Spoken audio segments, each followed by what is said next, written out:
नदी किनारे गरीब बहू का हरा भरा ठंडा ससुराल। छोटे से मंदिर में शादी कर आरोही अपने पति विवान के साथ अपने छोटे से ससुराल में दोपहर की चढ़ती गर्मी में गृह प्रवेश करती है।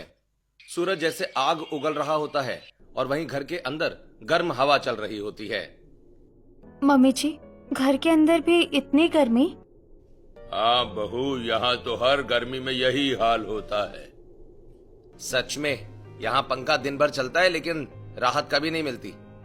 और अब तुम्हें हमारी वजह से हमेशा यहीं रहना पड़ेगा, वो भी इसी तरह। सभी बातें कर रहे होते हैं तभी अचानक बिजली चली जाती है और सभी के चेहरे मुरझा जाते हैं। लो फिर चली गई बिजली, अब 2 घंटे इसी गर्मी में बिताने पड़ेंगे।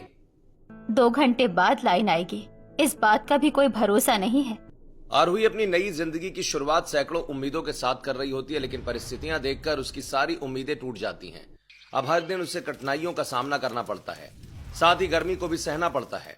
फिर एक दिन रात को छत पर जब सब सो रहे होते हैं, हे भगवान, रात को इस गर्मी की वजह से नींद भी नहीं आती। छत पर सोए हैं लेकिन इसके बावजूद पसीना रुकने का नाम ही नहीं ले रहा।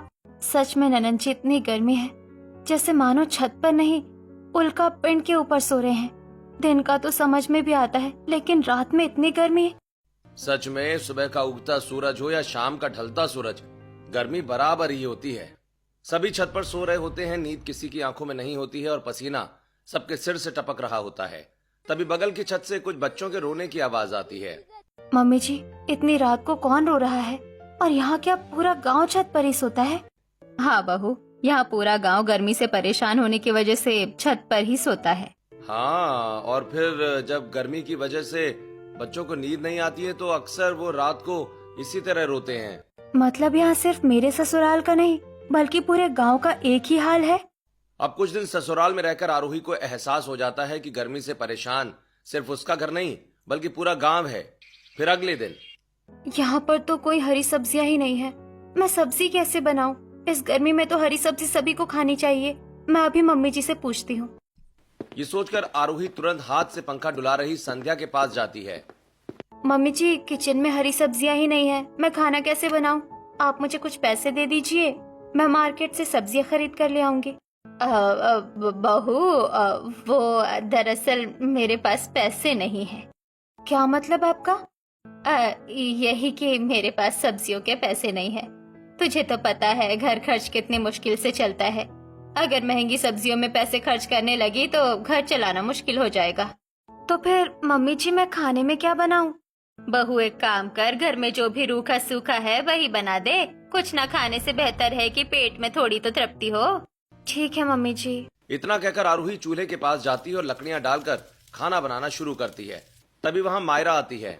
भाभी, जल्दी चलिए, बाहर घूमने चलते हैं। वैसे भी घर में इतनी गर्मी लग रही है, नदी के पास ठंडक होती है, वहाँ जाकर थोड़ा सुकून मिलेगा। क्या सच में नदी के पास गर्मी नहीं लगती? हाँ भाभी, नदी के पास तो ऐसा लगता है कि नदी ने गर्मी से बचने के लिए एसी चला रखा हो। मायरा की बात सुन आरोही हंसने लगती है और मायरा को थोड़ा इंतजार करने के लिए कहकर आरोही चावल बनाकर अचार के साथ सभी को खाना खिलाती है। और फिर मायरा और आरोही नदी के पास टहलने जाती हैं। वाह, यहाँ कितनी ज्यादा ठंडी हवा चल रही है। सच में अगर हमारा घर यहाँ होता तो हमें गर्मी लगती ही नहीं। भाभी, देखा, मैंने कहा था ना, नदी के पास आकर आपको जरूर अच्छा लगेगा। थोड़ी देर यहाँ बैठ जाते हैं। इतना कहकर मायरा और आरोही नदी के पास जमीन पर ठंडी हवाओं के बीच बैठ जाती हैं। नदी गांव के इतनी पास होने के बावजूद गांव में इतनी गर्मी और नदी के पास इतनी ठंडी हवा कैसे? आरोही के मन में एक सवाल उठने लगता है और कुछ देर के बाद आरोही मायरा के साथ घर आ जाती है। इसी तरह फिर अगले दिन जब घर की बिजली जाने की वजह से सभी घर के बाहर चौकी डालकर बैठे होते हैं। हे भगवान, गर्मी का 1 महीना 1 साल की तरह क्यों बीतता है? सच में घर के अंदर छत पर हर जगह गर्मी ही गर्मी है, कहीं सुकून की ठंडी हवा नहीं है। ठंडी हवा है कहाँ है बहू? नदी के पास। और कहाँ? वैसे मम्मी जी, मैं सोच रही थी कि अगर नदी के पास इतनी ठंडक है तो फिर हमारे गांव में इतनी गर्मी कैसे हो सकती है, क्योंकि गांव तो नदी के पास ही है। अरे वो दरअसल, अरे छोड़ना बहू, हमें क्या करना है, जो भी हो गर्मी तो हमें ही झेलनी है। बाकी ये सब तो प्रकृति की बनाई हुई चीजें हैं, क्यों इनमें अपनी उंगली करना। वैसे बहू, गर्मी लग रही है, जा मेरे लिए 1 गिलास पानी लेकर आ। इस तरह बात घुमाकर संध्या आरोही को पानी लेने भेज देती है वहीं बगल से गांव की सबसे बुजुर्ग औरत कमला देवी गुजर रही होती हैं, जो बातें सुनकर रुक जाती हैं। हाँ, घुमा लो बातों को जलेबी के तरह घुमा लो। मैं भी देखती हूँ कब तक छुपती है इस गांव की असलियत। इतना कहकर कमला देवी वहां से चली जाती हैं। इसी तरह फिर रात को सुबह सब्जी नहीं थी और अब आटा नहीं है। आखिरकार हम कब तक सिर्फ सूखे चावल खाते रहेंगे? कुछ करना पड़ेगा। आरोही थोड़ा सोचती है, फिर चावल को ओखली में कूटकर चावल का आटा बनाती है और उस आटे की रोटियां सभी को खिलाती है। वाह आरोही, तुमने तो कमाल कर दिया। रोटियां कितनी ज्यादा मुलायम है और बिल्कुल फुलके की तरह फूली हुई हैं। हाँ भाभी, रोटियां सच में बहुत ज्यादा टेस्टी हैं। इनमें इतनी मिठास है कि हम इन्हें सूखी भी खा सकते हैं। हाँ बहू, रोटियों में तो बहुत मिठास है, लेकिन बहू तूने रोटियां कैसे बनाई? घर में तो आटा था ही नहीं। मम्मी जी, वो दरअसल मैंने चावल को पीसकर चावल के आटे की रोटी बनाई है, इसीलिए रोटी अच्छी और फुलके वाली बनी है। वाह भाभी, आपके पास इतना दिमाग है, मानना पड़ेगा। लगता है तुम अपने क्लास की टॉपर थी, तभी तो इतने अतरंगी और अच्छे आइडियाज सोच लेती हो, वो भी इतनी झटपट। विवान की बात सुन सभी मुस्कुरा उठते हैं और पूरा परिवार खाना खाकर सो जाता है। फिर अगली सुबह इस गर्मी से तो मैं परेशान हो गई हूँ। हे हनुमान जी, एक बार फिर प्रकट होइए और सूरज देवता को निगल जाइए। दिमाग खराब कर दिया इस उगलते सूरज ने मेरा। एक काम करते हैं, हम लोग आज फिर नदी के पास चलते हैं, वहाँ जाकर अलग ही सुकून मिलता है। अरे मैं तो भूल ही गई थी, कम से कम नदी के पास जाकर थोड़ी ठंडी हवा ही खा लेते हैं। इतना कहकर मायरा आरोही के साथ नदी जाने के लिए निकल जाती है। तभी घर के बाहर उसे कमला देवी देख लेती हैं। अरे बेटे सुन जरा, इधर आना। कमला की आवाज सुनकर मायरा और आरोही दोनों पीछे घूम कर देखती हैं। अरे इतनी बुजुर्ग औरत हमें क्यों आवाज लगा रही है? और ये कौन है? भाभी, ये हमारे गांव की सबसे बुजुर्ग दादी माँ है। लोग उन्हें पगली भी कहते हैं क्योंकि बूढ़ी हो गई है, तो कुछ भी कहती रहती है, लेकिन मुझे ऐसा नहीं लगता।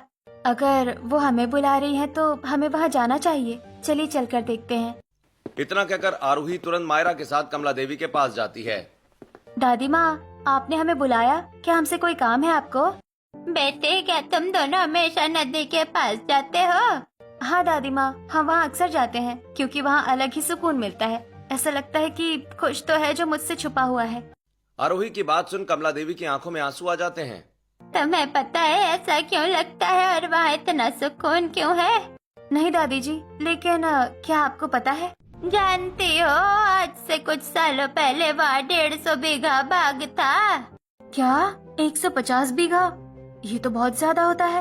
हाँ बहू, यही तो खासियत थी वहाँ की। वहाँ आम, अमरूद, केला, पपीता, हर तरह के पेड़ मौजूद थे, लेकिन अब वो एक वीरान जगह बनकर रह गई है। लेकिन क्यों और किसकी वजह से? सब पता चलेगा, लेकिन समय के साथ। इतना कहकर कमला देवी वहां से चली जाती हैं। रहस्य का पहला पन्ना खुल चुका होता है, लेकिन सच्चाई अभी भी सामने नहीं आ पाती है और आरोही सवालों के जाल में फंस जाती है। और फिर रात को, काफी रात हो रही है, चलो अब सब सो जाते हैं। नहीं, मुझे पापा जी से कुछ पूछना है। पूछो बहू, क्या पूछना है? पापा जी, क्या गांव के किनारे की नदी के पास 150 बीघा बाग था? और अगर ये सच था तो फिर अब घना जंगल वीरान कैसे बन गया? ये सुनते ही राघव और बगल में बैठी संध्या की आंखें आंसुओं से भर जाती हैं। हाँ बहू, नदी के पास पहले बहुत बड़ा जंगल था, जिसकी वजह से गर्म हवा गांव में प्रवेश ही नहीं कर पाती थी और गांव गर्मियों में भी ठंडक प्रदान करता था। तो पापा जी, अब क्या हुआ? कहाँ गया वो जंगल और किसने काटा पेड़ों को? विक्रम चौधरी ने, जो इस गांव का सबसे अमीर और शक्तिशाली व्यक्ति है। और इसी बात का फायदा उठाकर ही तो विक्रम चौधरी ने धीरे धीरे पूरे गांव को अपने फायदे के लिए मैनिपुलेट किया और नदी के पास बड़े बड़े जंगलों को काट दिया। लेकिन गांव वालों ने विरोध क्यों नहीं किया? गांव वाले इतनी आसानी से मैनिपुलेट कैसे हो गए? पूरे गांव की खेती कर सब्जियां उगाने का वादा कर विक्रम चौधरी ने सारे पेड़ कटवाकर सारे पैसे ले लिए और उस दिन के बाद से गांव में गर्मी की शुरुआत हो गई और आज गांव गर्मी से बेहाल हो रहा है। खैर, ये सब छोड़ बहू, जाकर सो जा, रात काफी हो गई है। सभी की बातें सुनकर आरोही सोच में डूब जाती है और फिर विवान के साथ जाकर कमरे में बिस्तर पर लेट जाती है, लेकिन उसकी आंखों में नींद नहीं बल्कि परेशानी होती है। क्या अब ये गांव दोबारा कभी भी पहले की तरह नहीं हो सकता? जहाँ लोग गर्मी से परेशान होकर शहर ना जाए, बल्कि शहर के लोग गर्मियों की छुट्टी मनाने गाँव आए। आरोही खुद से हजारों सवाल कर रही होती है, तभी विवान की नजर उस पर पड़ती है। हे, क्या हुआ? तुम इतनी परेशान क्यों हो? क्या सोच रही हो? सुनो जी, अगर पेड़ काटने से गांव में गर्मी आ सकती है, तो पेड़ लगाने से ये परेशानी हल भी तो हो सकती है। आरोही की बात सुनकर विवान सोच में पड़ जाता है और वहीं अगले दिन आरोही गांव के घर घर जाकर लोगों को जागरूक करने की कोशिश करना शुरू कर देती है। आंटी जी, मैं यहाँ गांव की भलाई के लिए आई हूँ। आपको याद होगा, सालों पहले इस गांव में गर्मी का नामो निशान नहीं था, क्योंकि इस गांव में नदी के किनारे बहुत बड़ा बाग था। हाँ, लेकिन अब दोबारा वो बाग नहीं लगाया जा सकता, ये बात पता है ना? आंटी जी, हम बाग तो नहीं लगा सकते, लेकिन छोटे छोटे बहुत सारे पेड़ तो लगा सकते हैं। इस साल नहीं, लेकिन अगले साल तो गर्मी कम हो जाएगी। मैं तुम्हारी बात मान भी लूं, लेकिन विक्रम चौधरी के खिलाफ कौन जाएगा? इतना कहकर शीला आरोही के मुंह पर दरवाजा बंद कर देती है। वहीं दूसरे घरों में, अरे नहीं नहीं, हम गांव के साधारण लोग विक्रम चौधरी के खिलाफ नहीं जा सकते। विक्रम चौधरी के डर से कोई भी आगे नहीं बढ़ता है, लेकिन आरोही भी हार नहीं मानती और घर घर घूमकर सबको जागरूक करती है। वहीं कुछ युवा, अगर मेरे साथ से इस गांव की गर्मी कम हो सकती है तो मैं आपके साथ हूँ। वहीं दूसरी तरफ, आप गांव की भलाई के लिए गर्मी में अपना खून पसीना एक कर रही हैं। मेरा भी फर्ज बनता है कि मैं आपका साथ दूं। Thank you so much. आप जैसे लोग ही इस गांव को आगे ले जा सकते हैं। इस तरह कुछ लोग आरोही के सपोर्ट में तो कुछ आरोही के विरुद्ध हो जाते हैं। धीरे धीरे पूरे गांव में खबर फैलती है और आए दिन संध्या को रिश्तेदारों के फोन आना शुरू हो जाते हैं। संध्या जी, आपकी बहू के चर्चा आजकल पूरे गांव में है। क्यों, क्या हुआ? अरे आपको नहीं पता, आजकल आपकी बहू घर घर घूमकर सबको पेड़ लगाने के लिए जागरूक कर रही है। मुझे तो ये नहीं समझ में आ रहा, आपकी बहू नेता है या घर संभालने वाली गृहिणी?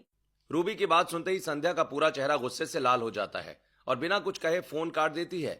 फिर शाम को जब आरोही घर लौटती है, मम्मी जी, क्या हुआ? आप इतने गुस्से से मुझे क्यों देख रही हैं? सुना है घर घर घूमकर बड़े नाम कमा रही हो। मम्मी जी, मैं तो वो बस। चुप, एकदम चुप। बहुत हो गई समाज सेवा, बहुत गालियाँ सुन ली है मैंने, पर अब चुपचाप घर में बैठ और घर के काम कर। हाँ बहू, घर संभालो, गांव की भलाई करने मत निकलो।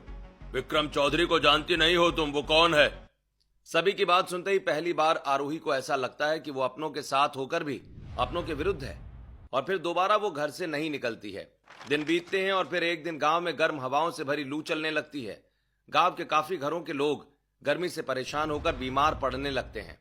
वहीं आरोही के घर में, बहू बहू, एक गिलास पानी दे दे जरा, बहुत गर्मी लग रही है, गला सूख गया है मेरा।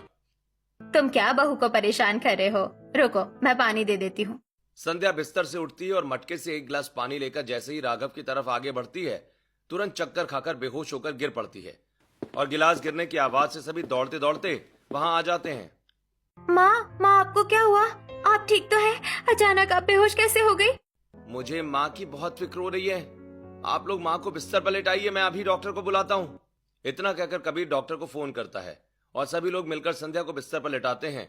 कुछ देर में डॉक्टर आते हैं और चेकअप करते हैं। भाई, आप सबको पता है गांव में अभी रेड अलर्ट जारी किया गया है। जितना हो सके उतना पानी पीजिए और सावधानी बरतिए प्लीज। मतलब अब ये गर्मी गांव की परेशानी नहीं, बल्कि लोगों की जान लेने के मोड़ पर खड़ी है। हाँ, और इस वजह से आप सभी को अपना बहुत ध्यान रखना है। इतना कहकर डॉक्टर वहां से चले जाते हैं और सब देखकर आरोही खुद से फैसला लेती है। बस बहुत हो गया, अब मुझे ही कुछ करना पड़ेगा। अब चाहे मुझे अपने परिवार के विरुद्ध ही जाना पड़े, लेकिन मैं अपनों के लिए और इस गांव के लिए इस गांव को गर्मी से बाहर निकालूंगी। ये फैसला लेकर आरोही अगले ही दिन अपने फ्रेंड रेहान को फोन करके नदी के किनारे बुला लेती है और खुद भी विवान के साथ जाती है और रेहान से मिट्टी के बारे में पूछती है। हाँ, यहाँ की मिट्टी अभी भी उपजाऊ है और नदी का पानी भी बहुत ज्यादा शुद्ध, साथ ही साफ है। यहाँ अभी भी खेती की जा सकती है। ये वीरान जगह अभी भी हरी भरी बन सकती है। क्या सच में ऐसा हो सकता है? अरे हाँ, अगर आप चाहें तो। फिर तो हम यहाँ पेड़ जरूर उगाएंगे। आरोही, मैं तुम्हारे साथ हूँ। तुम जो करोगी उसमें मैं तुम्हारा साथ दूंगा और हम सब मिलकर इस गांव को गर्मी से बाहर निकालेंगे। विवान का साथ पाकर आरोही खुश हो जाती है और खुद से एक फैसला कर गांव में एक योजना रखती है और सभी गांव वालों को इकट्ठा करती है। तो अपने साथ हम लोगों का टाइम भी बर्बाद मत कर। बता क्यों बुलाया हम सबको यहाँ?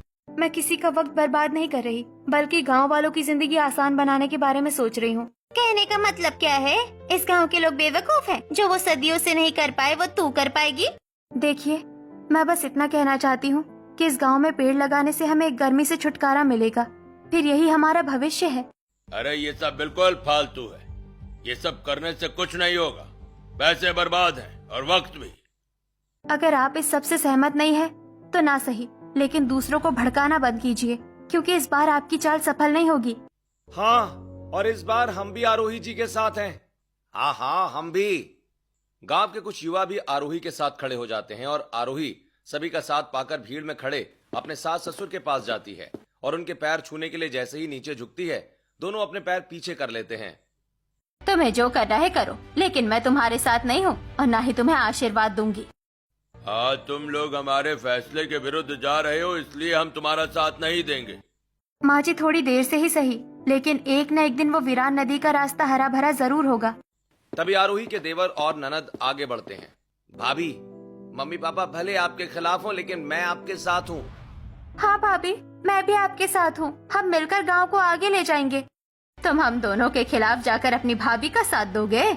माँ, हम भाभी का नहीं बल्कि सही का साथ देंगे, और इस गांव के फ्यूचर के लिए अगर हमें आपके विरुद्ध जाना पड़े तो हम जाएंगे, क्योंकि एक ना एक दिन आपको भी समझ में आएगा कि भाभी गलत नहीं बल्कि सही है। इस तरह रखी गई योजना सफल होती है और पूरा परिवार घर लौटता है। फिर रात को हमने पौधे लगाने का तो फैसला ले लिया है, लेकिन बीज कहाँ से खरीदेंगे? पैसे कहाँ से आएंगे? भाभी, हमने आपका साथ देने का फैसला लिया है तो दिल से लेंगे। आप चिंता मत कीजिए, मैं अपनी सारी पॉकेट मनी इन्वेस्ट कर दूंगा। हाँ, मेरी भी कुछ सेविंग जरूर होंगी। ठीक है, तो फिर तय रहा। कल हम सब पैसे मिलाकर बहुत सारे बीज खरीदेंगे और छोटे छोटे पौधे दिन रात एक कर देंगे और नदी के पास हरियाली लाकर ही रहेंगे। विवान की बात सुन चारों एक दूसरे पर हाथ रखते हैं और फिर कल से शुरुआत होती है नई जिंदगी और नए सफर की। कुछ पौधे और बीज खरीदकर चारों नदी के पास पहुंचते हैं। वक्त बीतता जा रहा है, हमारे पास समय कम है। हम पौधे लगाना शुरू करते हैं। रुक जाइए। वैभव के साथ ही कुछ और भी युवा आरोही का साथ देने वहां आते हैं। हम भी पेड़ लगाएंगे, हम भी अपने गांव को बचाएंगे। तो चलो शुरू हो जाओ गर्मी को हराने के लिए। विवान की बातें सुनकर सभी उत्साह से भर जाते हैं और पसीने से लथपथ होकर गर्मी से परेशान होने के बावजूद दिन भर नदी के पास पौधे लगाते हैं और फिर रात को। हाँ, वक्त लगा लेकिन हो गया। अगर गांव के बाकी लोग भी हमारा साथ देते तो शायद ये और भी आसान होता।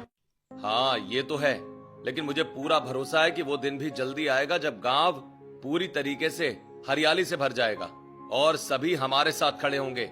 सभी की आंखों में बड़ी उम्मीद साफ झलक रही होती है और कुछ देर में सभी अपने अपने घर चले जाते हैं। फिर जब अगली सुबह वापस लौटते हैं तो सारे पौधे उखड़े होते हैं। ये सब कुछ कैसे बिगड़ गया? आखिर कौन है इस गांव की हरियाली का दुश्मन? हे भगवान, अगर ऐसा चलता रहा तो हर रात हम पौधे उगाकर जाएंगे और हर सुबह पौधे खराब मिलेंगे। सब बर्बाद हो गया। भाभी, हमारे कल पूरे दिन की मेहनत मिट्टी में मिल गई। भाभी, क्या हम इस तरह अपने गोल को अचीव कर पाएंगे? सभी लोग टूटकर बिखर जाते हैं। वहीं छुपकर कोई देख रहा होता है जो इन सब के पीछे का कारण है, लेकिन आखिरकार कौन? वहीं आरोही। ननन जी, हम इस तरह हार नहीं मान सकते। अगर आज रात है तो कल सवेरा जरूर होगा। हाँ, और फिर ऊपर उठने के लिए नीचे गिरना ही पड़ता है। हाँ, अगर आज हम हारे हैं तो कल हम जीतेंगे भी। बस हमें हार नहीं माननी होगी और आ रही सारी मुसीबतों का डटकर सामना करना होगा। दुश्मन चाहे जितना चालाक हो, एक ना एक दिन पकड़ा जरूर जाएगा और हम भी एक दिन कामयाब जरूर होंगे। सभी की बातें मायरा और कबीर को दोबारा मोटिवेट करती हैं और सभी मिलकर दोबारा कड़ी धूप में मेहनत शुरू कर देते हैं। रोहित और वैभव मिलकर खुदाई कर रहे होते हैं तो आरोही और मायरा पौधे लगा रहे होते हैं। कुछ दूर पर कबीर विवान के साथ बीज बो रहा होता है।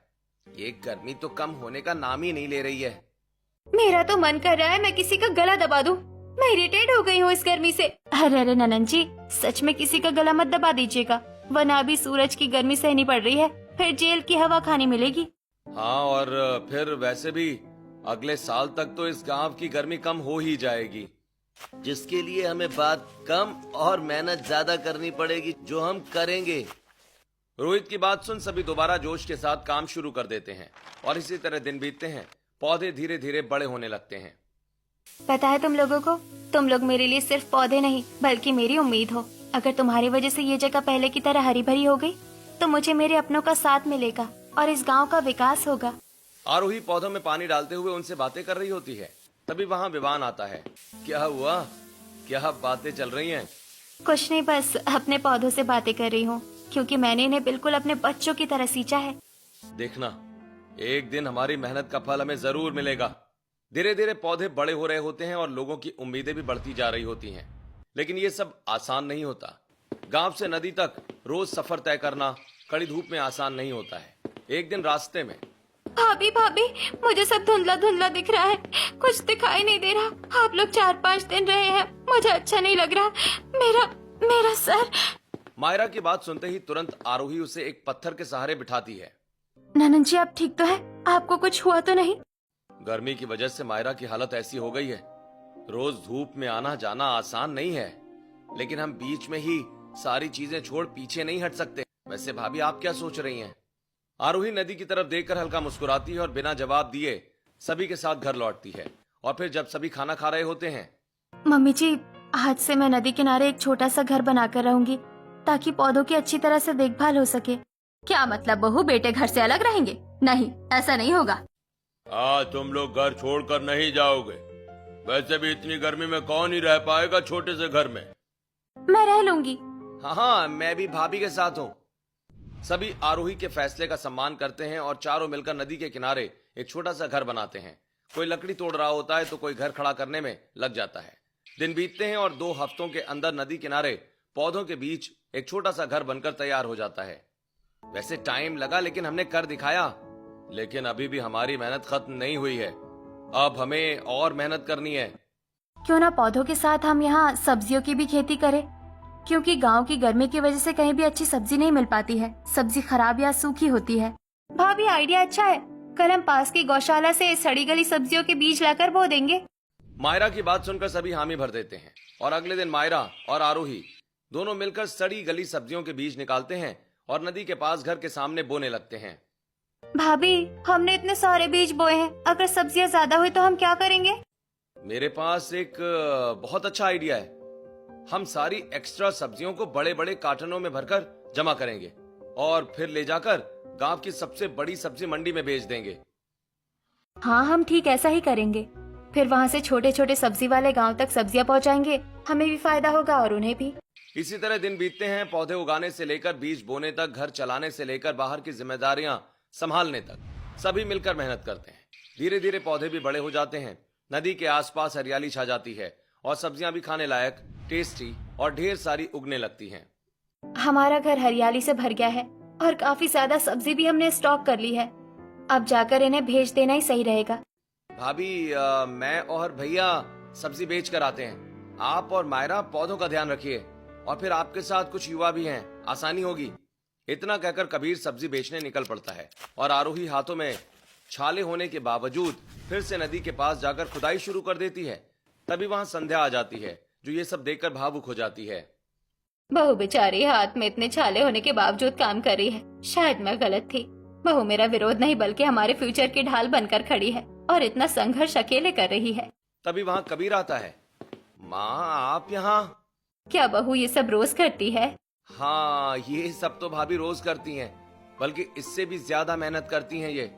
अच्छा, मैं अभी आता हूँ। इतना कहकर कबीर वहां से चला जाता है और संध्या को ये सब देखकर पछतावा होता है। वहीं धीरे धीरे जगह हरियाली से भर जाती है। फिर एक दिन अचानक गांव में पंचायत बैठती है।